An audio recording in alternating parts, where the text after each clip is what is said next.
Gemara in Eruvin, Daf Samach Hey Amid Beis, Kavod Leil HaSeder, has a very long Agadata about the properties of Yayin. And in that Gemara, Daf Samach Hey Amid Aleph, did I say Beis? Samach Hey Amid Aleph, it says, Amar Rabbi Chanina, Kol HaMispata B'yeno Yesh Bo Midas Kono. An interesting statement, which literally translates, whoever can be appeased or quieted down through his wine will be able to acquire understanding of Hashem, or some aspect of understanding of Hashem, who is our Kone.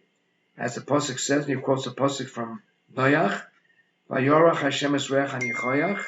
After Noach came out of the Teva, he offered up a carbon, and Hashem was accepting that carbon.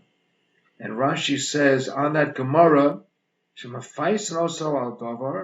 we're able to calm him down or appease him in a particular matter. And he accepts it when his heart is glad, when his heart is happy, when his heart is good in Yayin. Me, very balabatish, has nothing to do with the Star Torah. Always associate Ketov Le Bayayin by Achashverosh, and I think of his drunken orgy where he decided to kill his wife when he wound up and regretted it later. So that's a very negative approach to having the concept of Tov Libo Bayayin. The Gemara, however, says that Yayin has a far more important function, and in fact a central role in the Seder, the Arba Kaisos. What do the Arba Kaisos signify? In a separate drasha, he has an entire drasha on how vital and how impactful it has a tremendous impact the Arba Kaisos have on us. And by studying this, I actually was able to appreciate a lot more myself what the Arba Kaisos have to do with us. In the beginning of Parshas Boy, it says, Leman Tesaper Levincha V'yidata P'nei Hashem. Through the mitzvah of Sipur Yetzias Mitzrayim, we are able to accomplish this attainment of V'yidata P'nei Hashem. That's to be able to understand what Hashem is and have a little understanding of what Hashem is and does in His relationship to us. To put it in a nutshell, to not make this too long-winded, there are three levels of the Seder. Level number one, Sipur Yetzias Mitzrayim.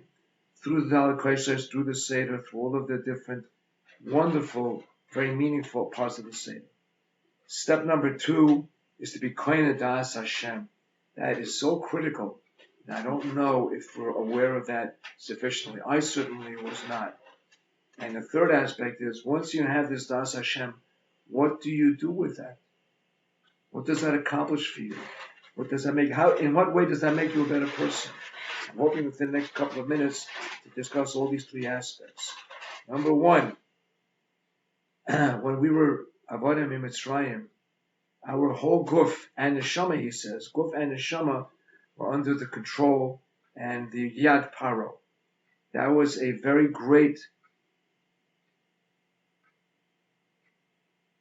manifestation of the Sitra Achra. It was the Yetzer Hara controlling us, and we know that. How did it, and what did it result in? We went down to Memta Shari Tuma. The Kodesh Baruch Hu took us out from that Tuma, brought us up to Tahara, and that enabled us to reach a level of Das Hashem. And that's what was accomplished by Yetzias Mitzrayim. A person's responsibility, or a person has the ability, not responsibility, has the ability to examine himself by the Seder. If he really did the Sipur Yetzias Mitzrayim properly, he'll be able to understand and have an inkling of the great Das of Hashem that is brought about by the Seder. How? He understands that Hashem is his Boirei, Hashem is his Koine, Hashem acquired us through Yetzias Mitzrayim, and that what that great knowledge does is that it causes a person to have a midah of achna. It becomes a little bit more humble, becomes a little bit more modest, he becomes a little bit more able to be appeased, which means what? He's able to withstand his Yetzer Hara and able to live with everybody He can be friendly with everybody.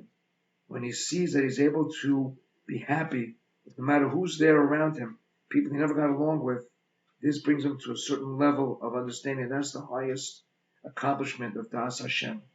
To be able to have a Ruach Mucha in order to be able to live with everyone else. Listen to this. There's a Tanat Ve'Eliyahu, which says, the Yotzei Mitzrayim have one mitzvah. One mitzvah. What was that mitzvah? That was the mitzvah to make Hashem happy. How did Hashem get happy with that one mitzvah, which is worth more than 100 mitzvahs, he said. What was that? Sha'asu kulam aguda achas. They became one entity, one combination of all of Klal Yisrael, just as what we say by Shavuos. But it's even by Pesach here. They made a bris, and what was that bris, that agreement? What was that agreement? A bris is an agreement to do chesed to one another. That's a Tanat Ve'Eliyahu. That was our highest achievement, not freedom, not thinking what all the Balabatisha Svaras are that we have from Avdos L'Cherus. That is true. But what do you do with that Cherus? With that Cherus, you have humility before Hashem. That humility propels you to be able to be sovel and to be able to live in peace with every other Jew. There's an Achdus in Klal Yisrael, and that was what was accomplished. I'm going to jump ahead for 1 second. At the beginning of the Seder, we say Holach Ma'anya. And what do we say? All of them are Farshim. Every one of them say, the door is closed. You want to invite somebody to the Seder? You do it in the morning. You do it the week before. You do it a month before. At the Seder, with the door closed, you say, what is the meaning of that? Tremendous answer he gives. When a person is saying that, he's saying that to himself. I am willing to live with and be peaceful with, and with shalom, and with happiness, and with reyos, with each and every Jew, no matter who he is, even if I didn't get along with him yesterday. Yiyeh Mishiyeh, whoever he is, he says, use that lashon. He can come to my house and eat with me. That's what I'm accepting upon myself. That's what Ta'udif Niyeseh V'Yechol means. No matter who it is, every single Yid is eligible and invited to come to my house. Finally, he say here, once you have Ta'udif Niyeseh V'Yechol, what is the outcome of that? We say, Hashat Hacha, L'shon haba ba'arad Yisrael. Now we're here, then we're going to be in Eretz Yisrael. As you know, the first night of Pesach corresponds with Ad Bash, the first night of Tisha B'Av. Beis HaMikdash was Nechrav because of Sinas Chinam, and what we're doing tonight with accomplishing this As Hashem, and with this ability to allow the Dalek Kaisos to bring out the Pneumius of a Yid, not to get us drunk, but to make us lose that sinah, which gets in the way of Avas Yisrael. That's what the Dalek Kaisos accomplish. We are then able to say, next year B'Yerushalayim. Then we will be able to have the schus with the Avas Chinam to go back to Eretz Yisrael. I got the Sefer of the Baditsheva from Ari by his Bar Mitzvah, and the stories that are brought down for Pesach are fabulous and fit tie in here. It's a little bit long. I'll try to make it as brief as possible. This is not a Shabbos HaGadol drasha, but I think it's worthwhile. The story goes as follows. 2 men were shouting at each other in the street. They didn't care who was around them. When he came out and thought, what's going on? You're screaming and hollering. He says, he owes me 1,000 rubles. He says, he owes him 1,000 rubles. They were killing each other. Finally, they said, an older gentleman said, let's go to Rabbi Levi Yitzchak. They went to Rabbi Levi Yitzchak. He thought about their arguments. He listened to their points. Came back the next day and he said that the one who says that he owes you, you have to pay him 1,000 rubles. The other fellow accepted the psak and he asked him for a receipt. He came back the next day to Rabbi Levi Yitzchak and said, I couldn't sleep last night, Rebbe. I understand that the Rebbe's ruling is true based on the guidelines of halacha. I accept it, but I also know that I am innocent. I don't owe him a penny. He told lies as the truth. It was impossible to me to prove him that he's wrong. I cannot accept in my mind that this was acceptable judgment. Rabbi Levi Yitzchak saw how sincere the man was, and he suspected he was telling the truth. He said, you know what? Let me think about what you're saying. Come back in 3 days. For the next 3 days, Rabbi Yitzchak fasted and davened for an answer. The answer came to him in a chalom, in a dream. The man came back and stood before Rabbi Yitzchak. It was revealed to me in a dream, he said, your grandfather borrowed 1,000 rubles from your friend's grandfather and never paid him. The 1,000 rubles that he should have paid back went instead to his children and now to his grandson, to you. The Beis Din Shamala decreed that the money should be returned to your grandfather's lender. Since he's not alive, it should be returned to his grandson. And that's amazing, but I know that's true. It only could be a dream. Rabbi Yitzchak asked him, did you inherit a Shulchan Aruch from your grandfather? Yes, I did. Go home and look through the pages. See if you find anything in there. He went home and rifled through the Shulchan Aruch. A document fell out. As Rabbi Yitzchak had predicted, it contained a record of the loan. He immediately ran to Rabbi Yitzchak and showed him the document. The next day, Rabbi Yitzchak called for a meeting of all the leaders of the congregation. I would like to offer my resignation. They were flabbergasted. Why? He told them the story about this machlokes and the dream, and he said, I want to go to another city.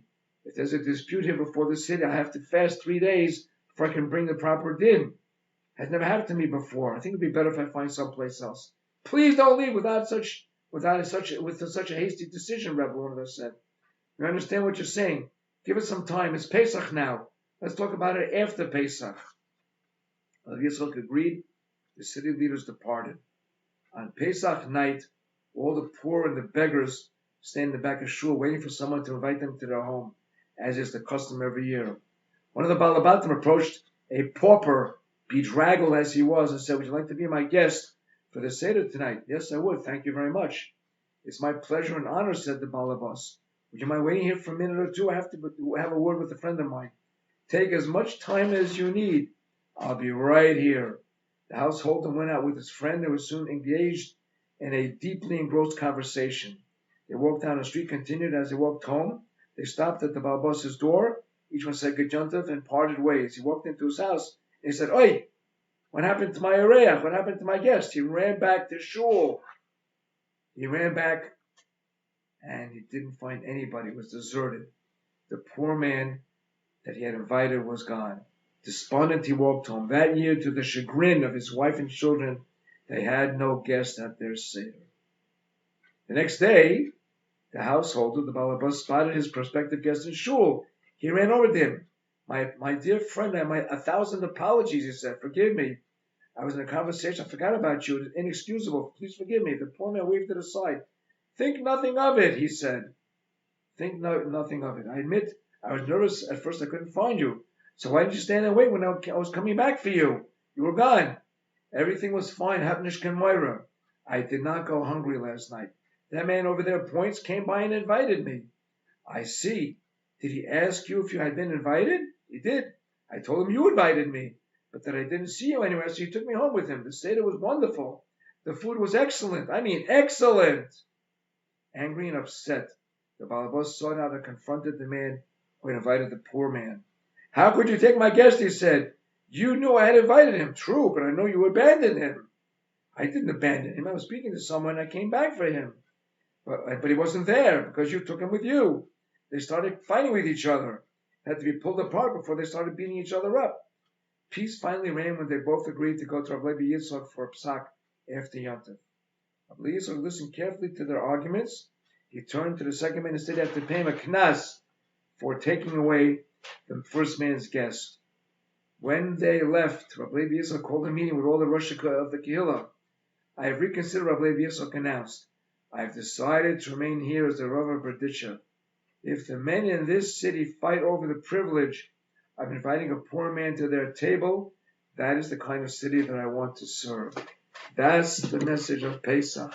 The message of Pesach is Sipur Yasmir Tzrayim. Let us understand that Hashem is the boss. We are humble little creatures. Our job is to help each other out. If we get that message from Pesach, we've done our job. The Abba Kaisis are good too. Get Yantif.